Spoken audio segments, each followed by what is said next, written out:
So far we've looked at a lot of sociological perspectives and tried to understand where it is that they are coming from. We now need to just understand a few simple terms that will help us to understand the individual within society.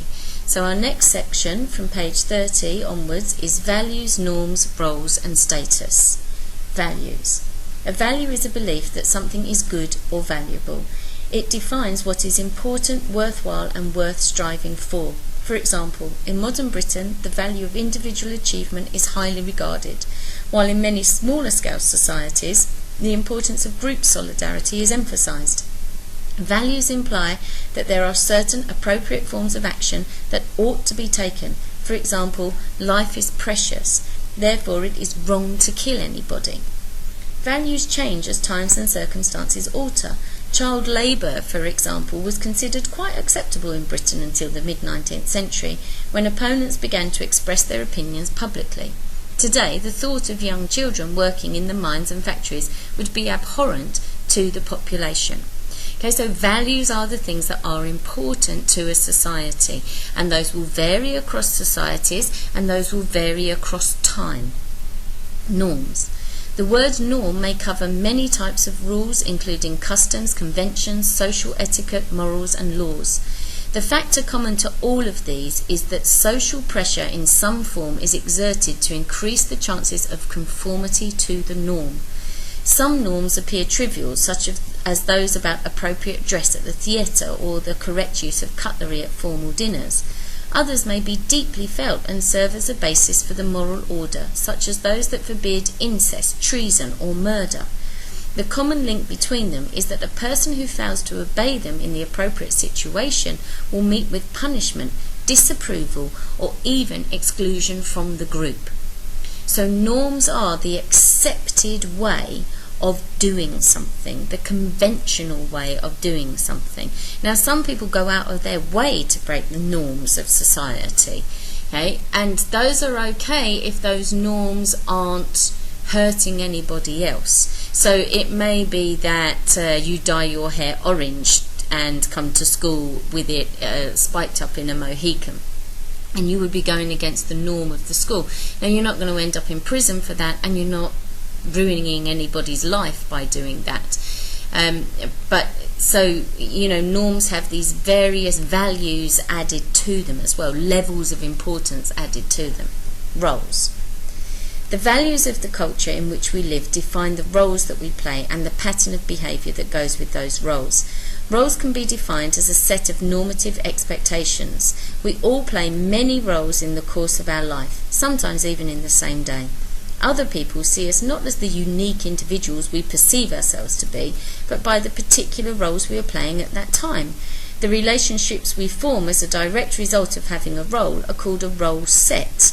Unhappiness with or consciousness of playing this role is described as role distance.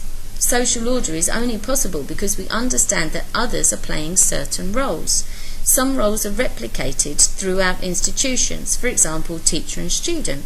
On occasion, individuals may find themselves playing two contradictory roles at the same time, such as employee and mother, or they may define their role differently to the way others expect them to. Such situations involve role conflict. Okay, so we all play many different roles in a day.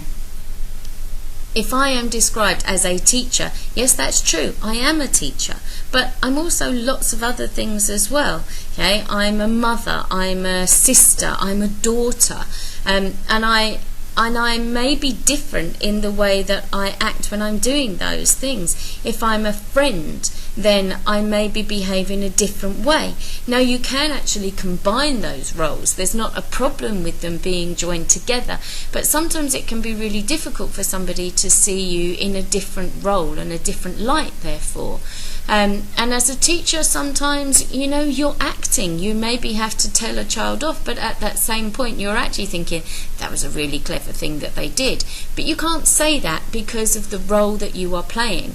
Now, sometimes people will see their roles in different ways. So I, as a teacher, may think that what I have to do is plan lessons properly, have good interactions with my students, give you feedback so that you know how to progress forward, test you formatively so that it can enhance our understanding of how to improve your learning. Somebody else may think that being a teacher means they just turn up to class, they wing it, they don't really worry about the syllabus that they're covering, and they don't think about your different learning styles. There we start to get a problem, because the perception of a role can be different. So we have to think about where we get our ideas. Now, going back to our last two definitions of values and norms, that's where a role comes into it. How is that role valued by society, and what are the norms of how you act when you are playing that role or that part? Status. The term status refers to the level of social honour or prestige given to someone by others, either as a result of the formal role they play in their social position or for the individual skills and talents they display. Okay, so my status may improve because of the role that I play in society. Okay, so in the past we've talked about different classes. So I was born into a working class family. Now I'm a teacher, which is considered to be a middle class job. So my status has changed because of the role that I play as a teacher. Okay, now I could also have an individual skill or a talent which raises my status. So let's take someone like David Beckham, for example, who has this very high status because of the football that he plays and the skill that he displays. And that changes, and yet he doesn't come from a high up wealthy family. Different occupations are associated with different levels of status. Although differences of status also exist within an occupation, a status hierarchy. Some statuses are given to us or ascribed, such as mother, father, daughter, or son. Others may be chosen or achieved, such as employment roles, being a firefighter or a judge.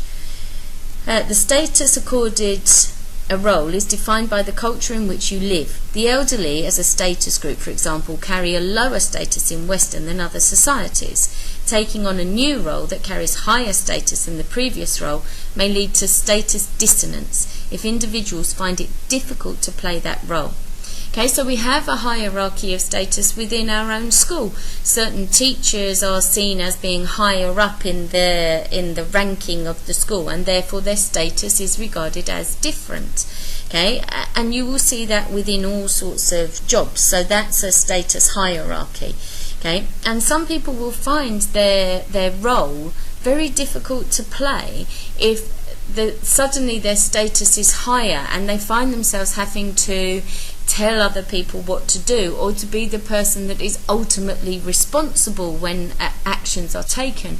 And so this is role dissonance, where we become dissatisfied with the role that we're playing. It doesn't fit properly with how we perceive ourselves. In industrial societies, the primary stage of socialization is further extended when children enter the education system. This is called secondary socialization. At school, they learn wider values of society outside their experience of the family, and are treated not as particular individuals but as members of a larger community. When they leave school, socialization continues as they prepare to enter adulthood, and when they become parents, the cycle begins all over again. Socialization is a continuous, never-ending process. Okay, so primary socialization with your family, and then into this form of secondary socialization through school, then through maybe university or college, then through work. Then your social groupings may change.